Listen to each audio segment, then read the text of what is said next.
good afternoon.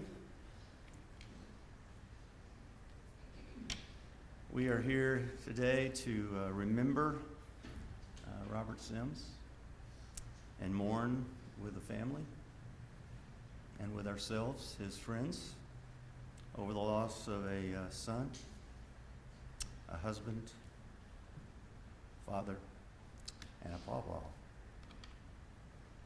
Please let me introduce myself. My name is Chip Pache, and I've been a family friend of Robert and Lisa for several years. And of course, the shock of the last few days is still quite real, unreal for all of us. So when Lisa asked me if I would consider leading the service for Robert, I considered it a privilege to know both of them, and I was glad to accept. So we hope as friends to bring a measure of comfort to you, the family. It is said that life is not a set of problems, but it is a story to be told.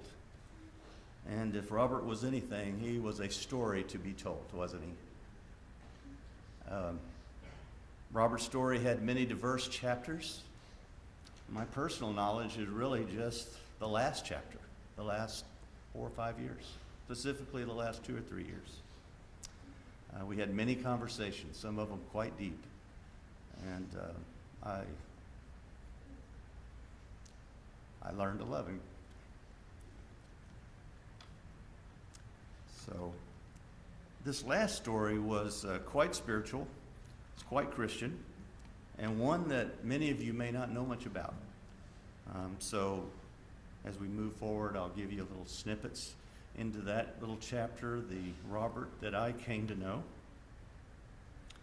And we'll do our best to comfort each other. And comfort is what Christians do the best.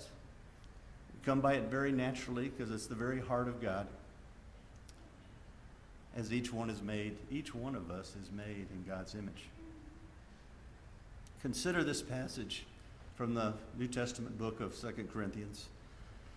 Blessed be the God and Father of our Lord Jesus Christ, the Father of mercies and God of all comforts, who comforts us in all of our affliction, so that we may be able to comfort those who are in any affliction with the same comfort with which we ourselves have been comforted by God. There's a lot of comforting going on in that verse, and that's the heart of God.